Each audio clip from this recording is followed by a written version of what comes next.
Bom, eu quero fazer uma reflexão com vocês. Eu tenho feito uma observação um pouco mais minuciosa no livro de Gênesis. E eu me deparei com duas construções, hoje eu vou falar apenas de uma.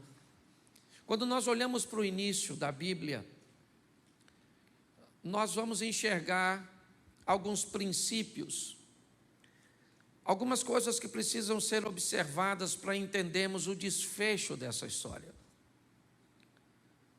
A Bíblia nos diz que Deus é tão poderoso que, apesar de Gênesis ser considerado o início, ele também já estabelece, já prefigura uma visão do final. Quando nós olhamos os primeiros capítulos de Gênesis, nós vamos nos deparar com a criação e ela nada mais, nada menos estabelece o modelo pelo qual Deus quer que nós vivamos. Quando Deus começa a chamar à existência as coisas como se elas já existissem. Quando Deus começa a criar, dizendo haja isso, haja aquilo, forme-se isso, forme-se aquilo, o que a Bíblia está dizendo é que modelo o indivíduo que vai povoar a terra precisa viver, o modelo de fé. Por isso que a Bíblia diz que o justo viverá pela fé. E o que é a fé? É acreditar que aquilo que não está ainda diante de seus olhos irá acontecer. E esse é o modelo que Deus estabelece. A primeira coisa que Ele faz, e também nos serve por modelo, é trazer à luz a claridade, o esclarecimento. O que Deus está dizendo é tudo que vai fazer, antes de fazer, obtenha informações, traga clareza, traga entendimento. Por isso Ele não faz nada no escuro. Depois, sabe o que Ele faz? Ele tira da água a terra, porque o Espírito pairava sobre a face das águas. E o que vemos é uma sinalização de que a criação, apesar de ser feita no claro, deve ser feito em ambiente de firmeza, de ambiente firme, de solidez. Muitas pessoas não obtêm sucesso em nada na vida, porque constrói tudo em ambientes movediços, de insegurança, de escuridão. Quando nós vamos ver a história de Adão e Eva, nós vamos descobrir como Deus sinaliza os relacionamentos interpessoais. Aliás, ao olharmos para a Bíblia, basta olhar para os 10 mandamentos e vamos descobrir que 7 deles são focados em relacionamentos interpessoais. Ame teu próximo como a ti mesmo. Honre teu pai e a tua mãe. Não matarás, não adulterarás, não dirás falsos testemunhos, não cobiçarás nada do próximo. Quando olhamos para tudo isso, o que recebemos é a direção. Na história de Adão e Eva, esqueça o pecado e descubra como vai ser a vida de gente que não é capaz de abrir seu coração para falar de suas fraquezas. Quem fala de fraqueza não fala de fracasso. Essa é a grande verdade. Quando nós olhamos para Caim e Abel, sabe o que vemos? Vemos a Bíblia dizendo como é difícil lidar com diferenças. Como é difícil lidar quando pessoas têm coisas que nós não temos, com inveja. E olhando isso mais de perto, eu me deparei com a primeira grande construção feita pela mão do homem, a arca do Noé. Logo à frente nós vamos ver, assim que eles descem, a segunda construção feita pelo homem, a Torre de Babel. Duas coisas tão próximas, com significados tão distintos, com resultados finais tão diferentes. Mas vamos dar uma olhadinha nessa história rapidinha do tal do Noé e vamos ver o que podemos tirar de resultados, de exemplo para a minha e para a sua vida. Coloca para mim, por favor, Gênesis capítulo 6, verso de número 9. Gênesis 6, 9, diz assim: esta é a história da família de Noé. Noé era um homem justo, íntegro, entre o povo da sua época. Ele andava com Deus. Feche seus olhos. Pai, em nome de Jesus, eis aqui a tua palavra. Continua falando conosco, usa-me como um canal de bênção nesta hora, pelo poder do nome de Jesus. Amém. Glória a Deus. Amém? Isso. A minha tradução diz que Noé era alguém perfeito em suas gerações. Ele era justo e perfeito em suas gerações. Me parece que a história de Noé tem muito a ver com o passado. Quando nós olhamos, por exemplo, para o pai de Noé, Lameque, eu não sei te dizer o que ele fez, mas quando Noé nasce, ele lança uma palavra profética para seu filho, de forma extraordinária, dizendo que aquele menino iria fazer diferença na sua geração, e fez. Quando eu olho para o avô de Noé, eu me deparo com nada mais, nada menos que Matusalém. Pastor, o que Matusalém fez? Eu não sei, mas a Bíblia diz que esse cara viveu 969 anos. Nem sei se isso é possível, se a contagem é como a nossa. Eu só sei que se eu olhar para um dos mandamentos, eu vou entender que o camarada que tem longevidade de vida é o que honra pai e mãe. Então eu poderia até dizer, mesmo num contexto meio movediço, que Matusalém era alguém de honrar família. Mas o bisavô de Noé era nada mais, nada menos que Enoque, um homem que andou com Deus e foi levado em glória. Pastor, o que você está querendo dizer? Que Deus está dando o perfil desse cara. E diga-se de passagem, não chega nem perto do nosso. Porque se a gente for depender de um pai, muitas vezes, para ser bem-sucedidos, se nós necessitarmos de um avô ou de um bisavô para sermos bem-sucedidos, nós estamos lascados. Então, quando nós olhamos para o exemplo desse cara, é fácil. É fácil olhar para ele e ver que seu histórico, seu pedigree, seu sucesso em ser colocado no rol dos heróis da fé dos hebreus, olhar um homem que fez a diferença, que construiu a primeira grande obra realizada por um homem, e não foi algo pequeno. Nós olhamos e dizemos, esse cara fez porque tinha um contexto familiar que lhe dava base para isso. Tá bom, mas eu não tive. Você não teve. Você teve um pai cachaceiro, negligente, certo? Você teve alguém que, muito pelo contrário, você deve evitar copiar. Então, como é que eu vou olhar para a minha vida e vou pegar esse texto bíblico e vou dizer que eu tenho condições de fazer a diferença? Que eu vou viver o que ninguém na minha família viveu? Que eu vou andar com Deus se minha mãe não andou, se meu pai não andou, ou se anda de qualquer maneira? Ou se alguém dos meus foi pastor, mas foi um pastor de qualquer jeito? Ou se minha família é toda desestruturada? O que é que a Bíblia está querendo me dizer quando me dá como referência um indivíduo tão perfeitinho, para que eu estabeleça como parâmetro? Por que Noé andava com Deus? É fácil. Porque Lameque andava com Deus, porque Matusalém andava com Deus, porque Enoque andava com Deus. Agora, como é que você vai andar com Deus? Como é que isso vai acontecer com você? Aqui já poderíamos ter uma boa desculpa para justificar a nossa superficialidade em relacionamento, nossa imaturidade em sensibilidade. Quando olhamos para esse texto, se não colocá-los da forma correta, nós já vamos achar aqui um excelente limitador para mim e para você. Mas não é disso que eu vim falar.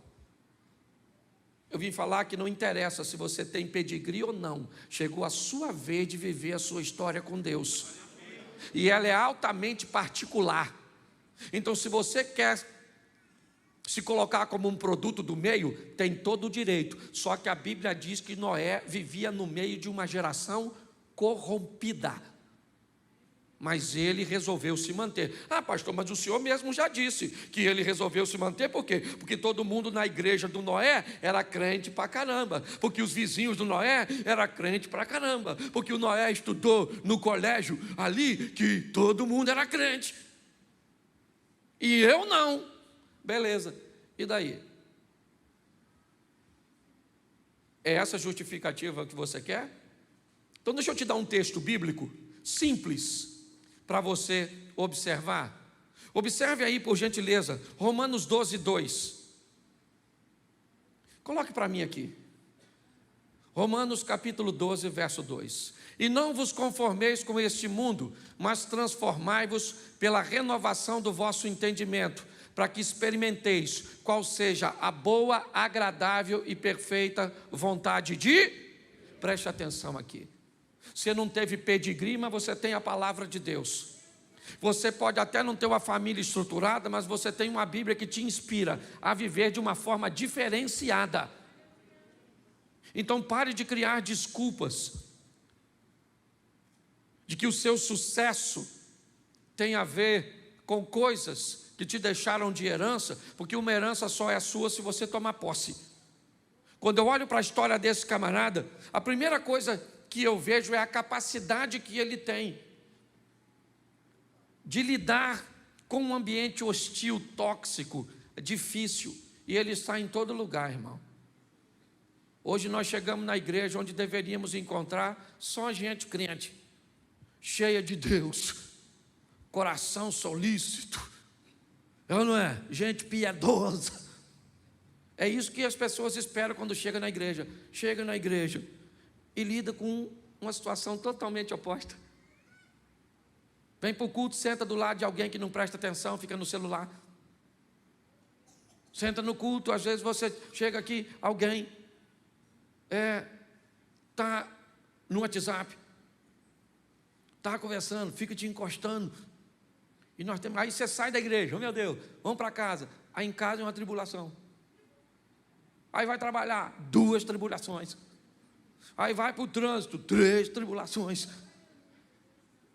Como é que nós vamos ser crentes num ambiente desse? Pare e pense nisso.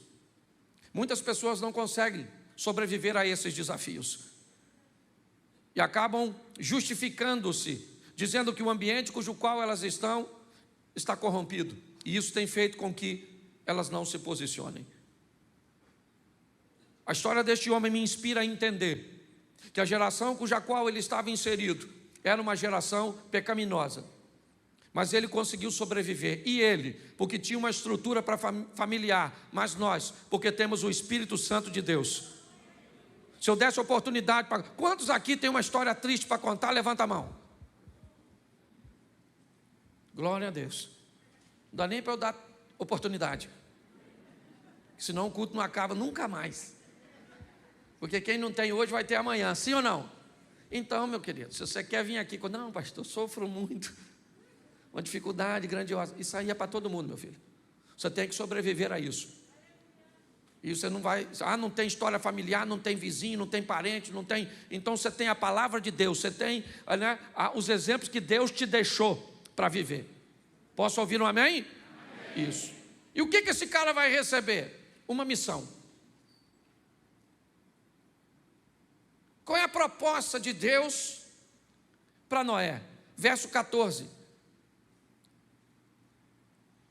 Faze para ti uma arca de madeira de gofé, farás compartimentos na arca e a betumarás por dentro e por fora com betume. Preste atenção que aqui está a missão. Deus vai dizer para Noé o que Ele quer que Noé faça. E não é nada fácil. Não é algo cujo qual ele tem habilidade para fazer. Ele não tem expertise. Noé é um agricultor. O que ele está acostumado a lidar com plantio. É aquilo que ele sabe fazer. E um belo dia Deus aparece para ele e diz para ele: olha, Noé, eu preciso que você faça uma arca de madeira, porque eu vou trazer um grande dilúvio que vai inundar a terra. A sua missão é essa. Você vai construir isso. Mas como é que eu vou fazer? O Senhor está me pedindo algo impossível. Quando nós formos olhar mais à frente a história da Torre de Babel, não hoje, nós vamos ver que havia muita gente para construir, que tecnologia e que conhecimento já fazia parte do povo no que diz respeito àquilo. Mas a probabilidade de Noé ter sucesso nesse empreendimento é pequena demais. Mas o sucesso de Noé, é isso que eu quero que você entenda. O seu e o meu sucesso tem a ver com o aval de Deus. Você vai precisar de talento, vai precisar de conhecimento, vai precisar de muita coisa.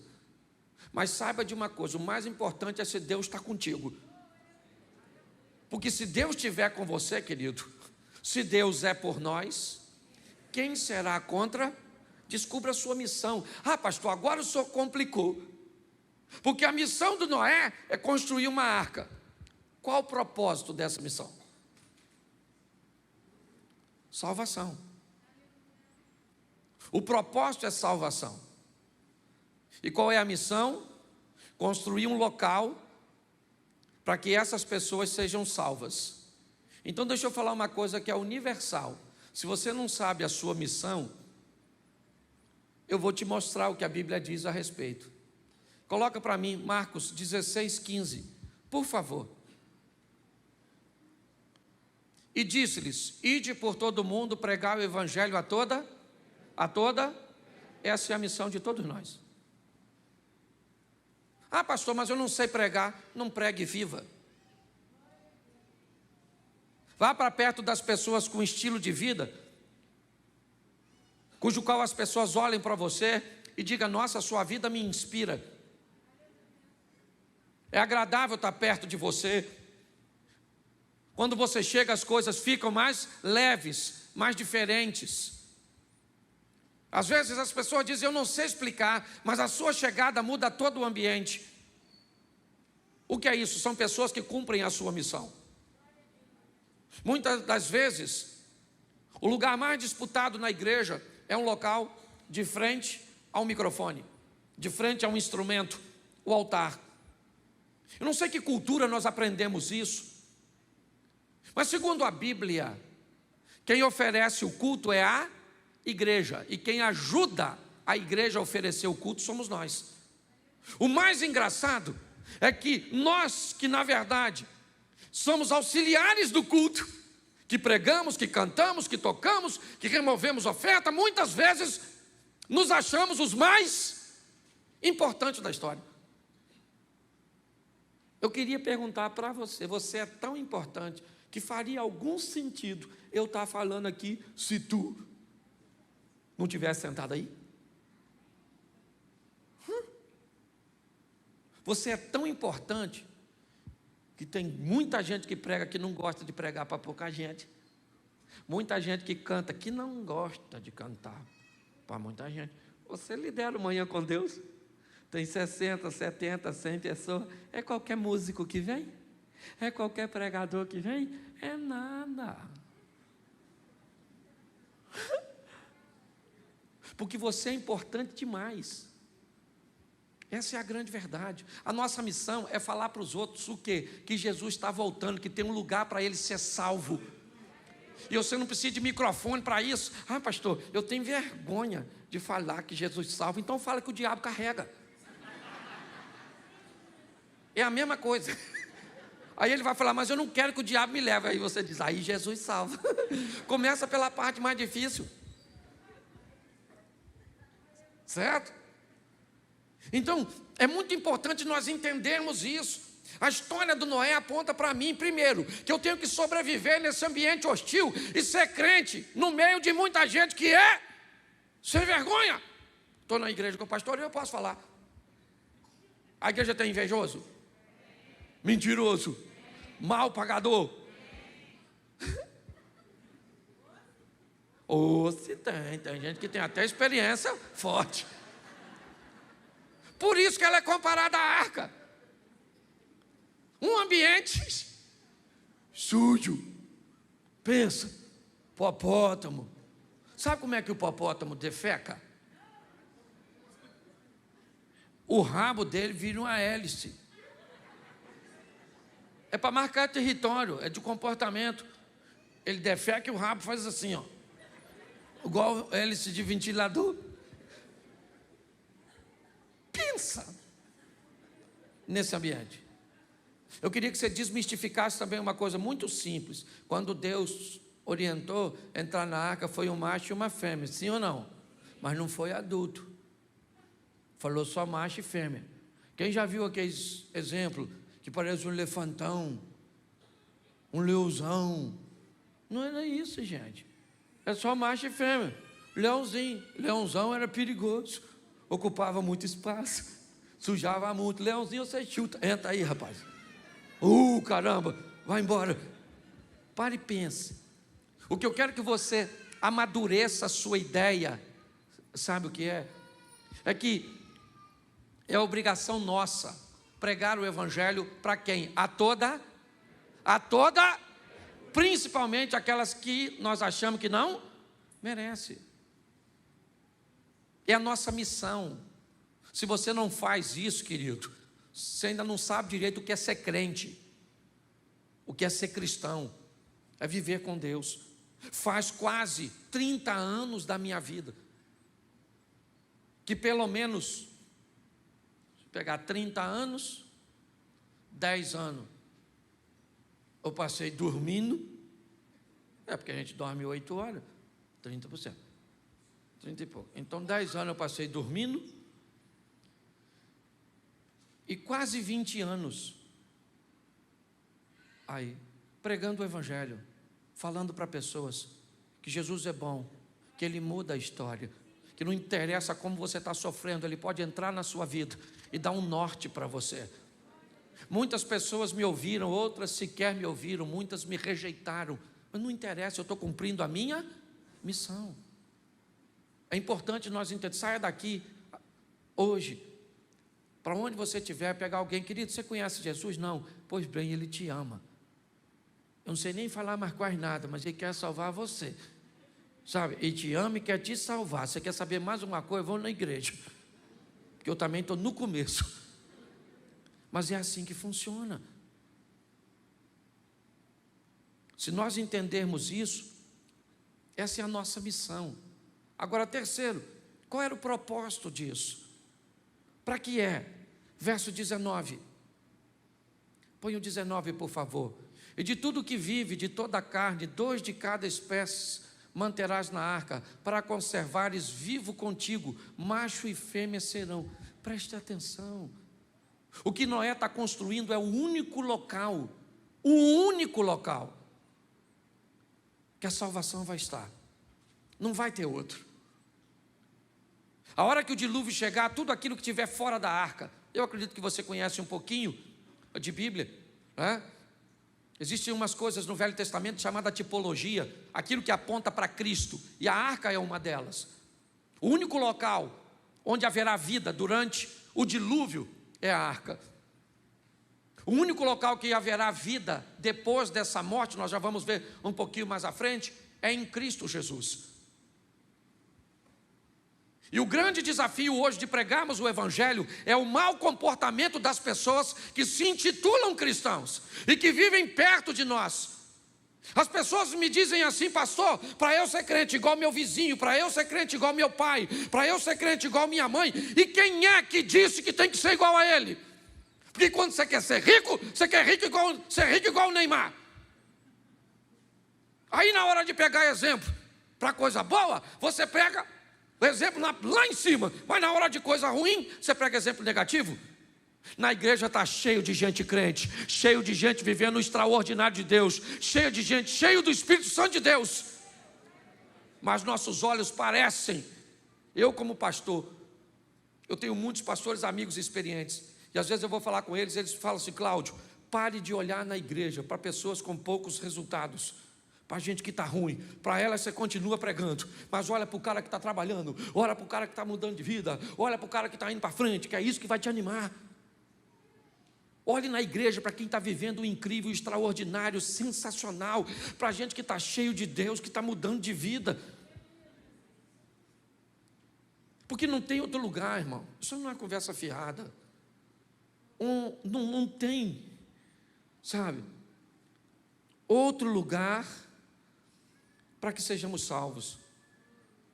É somente a arca, é somente Cristo. Nosso propósito é apontar para Ele, porque Ele é o único e suficiente Salvador. Me perdoe, os católicos, Maria não leva ninguém para o céu. Me perdoa os espíritas, não vai voltar de novo. Hebreus 9, 27, ao homem está determinado morrer apenas uma vez, vindo depois da morte o juízo. O único local que nós vamos achar o direito de vida eterna é Jesus Cristo de Nazaré. É assim que funciona. Pastor, eu não acredito nisso, então peça a Ele para enviar o Espírito de Deus para a sua mente, para que você acredite, porque não é conversa fiada. Olhe para isso de uma forma mais intensa. O propósito disso, da igreja, é fazer com que pessoas vivam para sempre com Deus. Porque Romanos, coloca aí 3:23, porque todos pecaram e destituídos estão da glória de... Todos pecaram. E esse todos inclui você. Ah, pastor, mas eu nunca matei. Eu só minto. Mas eu também não matei. Eu falo isso aqui, tem gente que tem um orgulho do pecado pelo qual vai para o inferno. Não, igual o Covid está fazendo uma coisa que dá bastante, por exemplo. Quando alguém morre hoje, sabe o que você fala? Ah, morreu? Morreu, mas graças a Deus não foi de Covid. Infartou. Mas não morreu? Mas graças a Deus. Certo? Tem gente que tem orgulho. Eu vou para o inferno, mas não é para o adultério. É só porque eu sou nervoso e falo uns palavrão. Isso vai dar uma confusão lá na porta. Por que você veio? Eu nem pensei que vinha. E você? Você está rindo, mas é sério. Então todos, olha para quem está do lado e diz assim: todos, inclusive você. Isso. É só para ninguém ter mais direito a falar nada do outro. Todos pecaram, todos pecaram, certo? Ah, pastor, mas tem esse negócio de vida eterna mesmo? Bom, Lucas 16, 19. Vamos ver o que a Bíblia diz. Ora, havia um homem rico, que se vestia de púrpura e linho finíssimo, e vivia todos os dias regalada e esplendidamente. Verso seguinte. Põe o próximo. Havia também um certo mendigo chamado Lázaro, que jazia cheio de chagas à porta daquele. Preste atenção. Aqui nós temos dois indivíduos. Isso é só para exemplificar. Eu quero que você pegue a mensagem. Tinha quantas pessoas aqui? Quantas? Duas. Aqui figura um rico e um pobre, mas Jesus já vai desmistificar isso, certo? Lá em Lucas 19, onde ele entra na casa de um milionário chamado Zaqueu e diz: hoje salvação chegou a esta. Então a história aqui não tem a ver com que rico vai para o inferno e pobre vai para o céu. Não é dinheiro que leva para o céu, meu filho. Então desmistifica isso. Eu me orgulho de ser pobre. Vai ficar decepcionado quando chegar no céu. Rua de ouro, vai caçar lama e não vai ter. Aí você vai perguntar, onde é a roça daqui? Tem gente que nem tem que ir para o inferno mesmo, tem uma turma que tem que ir. Sério, sério, sério. Oh, Jesus, tem misericórdia. Certo? Então aqui tem dois homens, amém? Verso 22. 22. E aconteceu que o mendigo morreu. Quem morreu? E ele foi levado pelos anjos ao seio de... E morreu também? E foi? Quem é que morreu? Os dois, o rico e o... Porque a morte não tem um troço mais democrático que morte. Pensa numa democracia. A morte só mata pobre? Que nada. A morte só mata rico? Só mata culto? Não, a morte, todo mundo morre. É um privilégio que todo mundo tem. Ah, eu não consigo morrer. Fica tranquilo, menino. Tem dinheiro, queria morrer, não queria morrer, morre assim mesmo. Tem gente que está mandando congelar o corpo para ver se vive de novo daqui a 200 anos. Quer ser primo do Highlander. Não vai rolar. Então não morreram os dois? Sim ou não? E agora, preste atenção.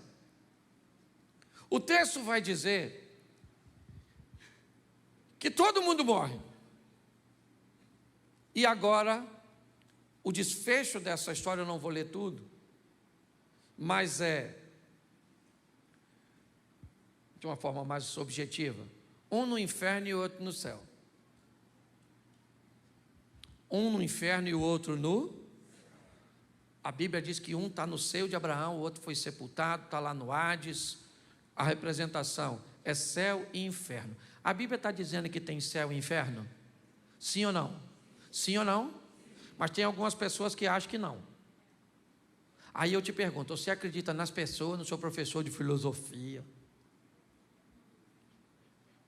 No documentário Alienígenas do Passado? No Lúcifer, seriado. Quem é que assiste Lúcifer? Levanta a mão, você pode levantar, que aqui a gente não... Isso, legal aí, ó. Lúcifer. Quando eu era garoto, se eu falasse essa palavra em casa, não tinha dente na minha arcada dentária, só próteses. Você está rindo, mas é sério. Mas é céu e inferno. A Bíblia está dizendo que tem. E quem é que diz que não tem? Às vezes é alguém que sabe mais que a Bíblia. Apocalipse capítulo 2, verso 11. Coloca aí. Quem tem ouvidos, o que o Espírito diz, ao que vencer, não sofrerá o dano, não receberá o dano da... Preste atenção. Rico e Lázaro, os dois estão vivos, ok? Os dois morreram a primeira morte, sim ou não? A palavra morte está totalmente associada com separação. Porque o indivíduo morre, porque o espírito sai dele. Quando o espírito abandona um corpo, este corpo perde a vida. Todo o seu sistema de eletricidade, que faz o cérebro funcionar, o coração bater, ele se ausenta. Então, quando o espírito se separa do corpo, o corpo morre. E o que acontece com o corpo? Volta para... Mas entre corpo e espírito tem uma coisa chamada... E o que foi para o inferno e para o céu foi a alma do rico e a alma do Lázaro.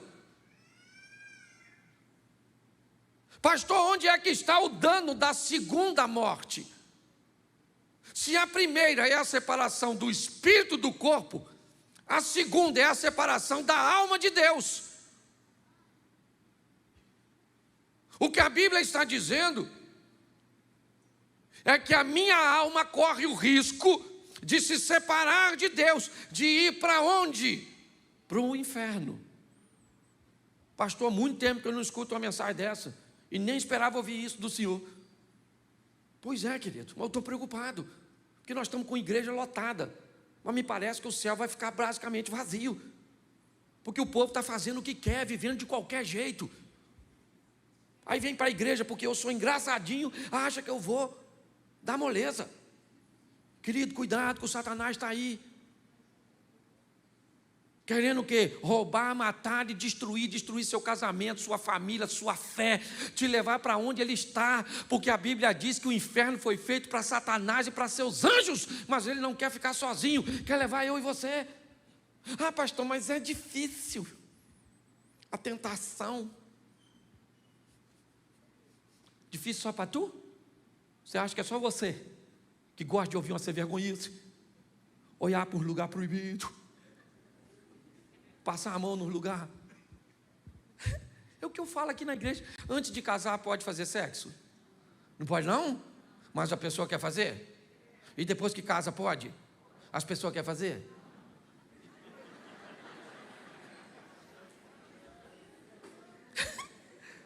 Pastor, isso é engraçado. Engraçado é você. Olha só. O que a Bíblia está dizendo para mim é o seguinte: existe um propósito, ele é salvação, porque todos pecaram. E o que nós vamos fazer mediante isso? Nós vamos entender que nós não queremos receber o dano da segunda morte. Mas pastor, como é que eu vou fazer isso? O senhor começa dizendo que o Noé foi bem sucedido porque teve pedigree. Beleza, eu não tenho, o senhor me aponta a Romanos dizendo que eu tenho que renovar a minha mente, buscar exemplos positivos, andar com gente boa, ler coisas boas, para conseguir me firmar. Até aí tudo bem.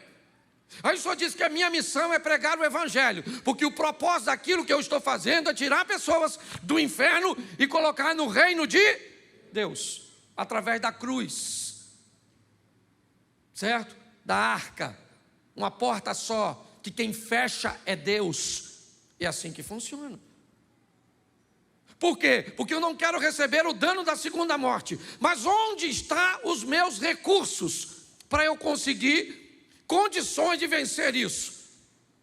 Como é que eu vou conseguir? Coloca para mim Gênesis 6,18. Volta lá no Noé. Porque quando Deus diz a ele que ele vai fazer uma arca, preste atenção: mas contigo estabelecerei o meu pacto, e entrarás na arca, tu e teus filhos, e a tua mulher, e a mulher dos teus filhos contigo. Noé jamais imaginou que os recursos cujo qual ele ia fazer algo tão grande estavam tão perto deles, ou dele, sua própria família, sua própria casa. A coisa mais poderosa que temos é a nossa família. Isso é extraordinário para todos nós. Ela é tão poderosa. Quando eu olho para a igreja, sistema de ensino e família, são as 3 instituições mais poderosas do mundo. Uma rainha disse uma vez: eu tenho mais medo de crentes de joelho do que do meu exército de pé. Hoje nós vemos no Brasil, um esquema sendo construído em cima de uma agenda para destruir o nosso sistema de ensino, deformando matrizes nos nossos filhos. Segundo, proibindo a igreja de pregar a verdade. E terceiro, desconstruindo os valores familiares. Me perdoe, você pode ir embora da igreja, mas se você quiser falar comigo e tiver argumento, meu gabinete está ali.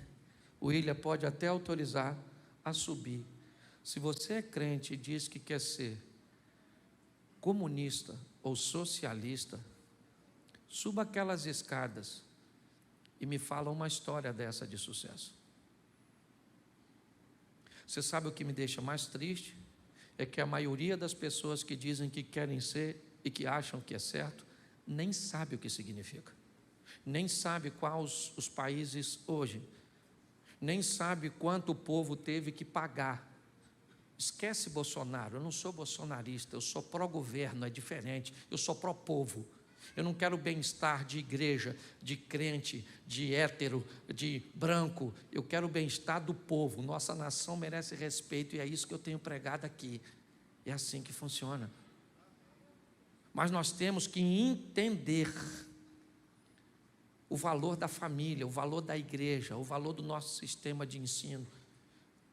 E como é que eu vou combater tudo isso? Com a Bíblia, é verdade. Com conhecimentos gerais, eu tenho que saber o que está acontecendo. Um povo alienado, que não sabe quase nada, lê muito sobre o pouco e fala muito sobre o pouco que lê. E o Espírito Santo de Deus. Nós precisamos disso, gente, de Bíblia, de conhecimento bíblico. Sabe? Conhecimento bíblico. Meu Deus. Uma vez um garoto falou comigo assim: pastor, eu quero fazer uma tatuagem. E eu falei: por quê? Olha o argumento, não esquece a tatuagem. Tatuagem não é pecado. Eu só acho que tatuagem é coisa de gente que devia morrer novo. Esse é o meu. O que você acha de tatuagem? Eu falei: a tatuagem é gente que devia morrer assim com 30 anos. Por quê? Porque quando vai ficar velho, eu vi uma rosa esses dias. Nas costas de uma velha, eu achei que botaram inseticida. Eu falei: alguém espirrou um spray de inseticida, mas assim já. As pétalas. Aqui nas costas da dona. Então não tem nada contra a tatuagem. Eu não faria porque eu não estou afim de morrer cedo. Sabe, as pessoas fazem assim, mas eu acho que é até bonito, sim ou não? Mas na pessoa quando tem um braço maneiro, umas coisas maneiras, né? Tem gente que faz umas partes para ninguém ver. Aí é maneiro, que só ela vê, fica velha, ninguém vê. Fica no oculto, do escondido, do profundo, é na verdade. Mas esquece, não estou condenando aqui, não estou condenando não, ok? Até porque eu não tenho nem texto bíblico para isso, eu estou só dando um exemplo. Mas um garoto foi e falou comigo que fez uma tatuagem, ele achava que era pecado, e ele me disse que tinha feito porque Jesus tinha tatuagem. E aí eu queria saber a profundidade do conhecimento teológico do irmãozinho. E ele me disse que a Bíblia diz que ele tinha na coxa escrito Rei dos Reis e Senhor dos Senhores. E eu disse para ele que também esse indivíduo da coxa escrita tinha cabelo branco, olho de fogo e uma espada saindo da boca. Por que é que ele não fez os outros 3? E ele começou a rir. Conhecimento bíblico nos faz entender que o que estamos fazendo primeiro não é pecado ou é pecado. E quando alguém vier com a historinha para nos confundir a nossa mente, nós temos conhecimento bíblico. Nós precisamos de uma igreja que leia a Bíblia. Quem aqui lê a Bíblia? Glória a Deus. Quem aqui já faz mais de um ano que não toca na Bíblia? Levanta a mão, por gentileza. Aqui ninguém para isso aí. Tem gente. E vocês que levantaram a mão não estão sozinhos não. Tem um montão de gente que nem levantou a mão, porque passa de um ano. Que eu nem perguntei isso. Nós vamos precisar, querido, sabe que é de conhecimento bíblico, a batalha, certo, no monte da tentação, lá próximo a Jericó, entre Jesus e Satanás, conhecimento bíblico. O diabo vai tentar te convencer.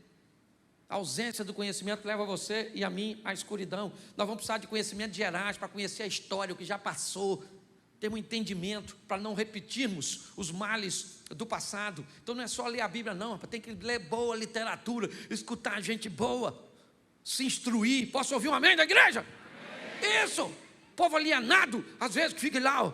Não pode usar calça comprida, por quê? Mulher não pode cortar o cabelo. Vai para a África. Vai, aquele cantinho da África. Fala para uma mulher daquela não cortar o cabelo. Lá não tem um shampoo, não tem É só questão de tempo, pensa. Não, só não pode ser crente. Ah, mas lá pode cortar, aqui não pode. Por quê? Porque lá não é pecado, aqui é. Me dá um nervoso quando eu vejo essas histórias. Então vai ler a Bíblia, vai estudar, vai conhecer. E pastor, E mais o que eu preciso? Você precisa de uma intimidade com o Espírito Santo. Pastor, mas eu não enxergo ele. Você também não enxerga eletricidade? Mas enfia o dedo na tomada? Mas cadê a eletricidade que está lá? Então dobra seu joelho e fala para o Espírito Santo: Espírito Santo, você existe mesmo? Eu estou na igreja há tanto tempo, escuto falar de você, vejo nada. O povo canta no arrepio, o povo prega no arrepio, eu não choro, eu olho para o outro chorando, e eu me dá vontade de chorar de raiva, que eu não sinto nada, e eu não vejo nada, eu não falo. Mas se revela para mim, eu quero ter intimidade, eu quero andar próximo. Vamos viver uma vida realista, porque Jesus está voltando, meu filho. Aliás, eu acho que ele já saiu de lá, já está chegando. Entendeu? Já a trombeta vai tocar. E aí, ó, Claudinho, ó. Cadê pastor Cláudio? Vem no culto, não. Por quê? Jesus levou. Mas nós ficamos, então vamos fazer o culto nós. Certo? Então não vai dar não, meu filho. Vamos embora todo mundo para o céu. Você pode ficar de pé? Porque tem um povo lá fora que também está querendo ir. Quando você sair, você sai pela porta, né, de trás, o povo vai entrar por aqui, o pessoal lá de trás sai primeiro, 30, 40 segundos eles saem e dá para você sair. Feche seus. Você quer caminhar conosco, aquela sala ali atrás do cameraman, nós temos um pessoal lá para te receber. Passe lá e diga: ó, já estou caminhando com vocês aqui, estou querendo dar uma olhada em vocês mais de perto, para ver se dá para ser crente com vocês. Estou meio decepcionado de onde eu vim, não entendo direito o evangelho, mas estou interessado em caminhar aí com vocês. Então, dá um pulinho naquela sala, fale lá, ok? Isso, lá fora também, você que quer participar dos Casados para Sempre, o nosso trabalho aí de casais. Ah, pastor, não estou atravessando problema nenhum no casamento. Casado para sempre não é só para problemas, casado para sempre também é para prevenção, ok? Então venha investir no seu relacionamento. Feche os seus olhos, vamos orar. Pai, muito obrigado, ó Deus. Muitas vezes nos faltam recursos. Nós gostaríamos de ter vindo e criado num lar totalmente bem estabelecido, mas isso não foi possível para a maioria de nós. Mas não é por isso que nós vamos deixar de ser crente, porque exemplos positivos nós temos na Tua Palavra, o Teu Espírito Santo nós temos como companheiro, a Bíblia nós temos como manual de fé e prática. Abençoa-nos, ó Deus, que tenhamos o entendimento que não basta a salvação apenas para nós, mas que há uma missão em pregar o Evangelho, com um propósito de salvar vidas, e os recursos o Senhor tem nos entregue, através da Tua Palavra, dos conhecimentos e do Espírito Santo. Leva-nos aos nossos lares para uma semana de bênção, uma semana de vitória. Que o grande amor de Deus, nosso Pai, a graça de nosso Senhor e Salvador Jesus Cristo e as doces consolações do Santo Espírito de Deus seja para com todo o povo do Senhor, e todos digam: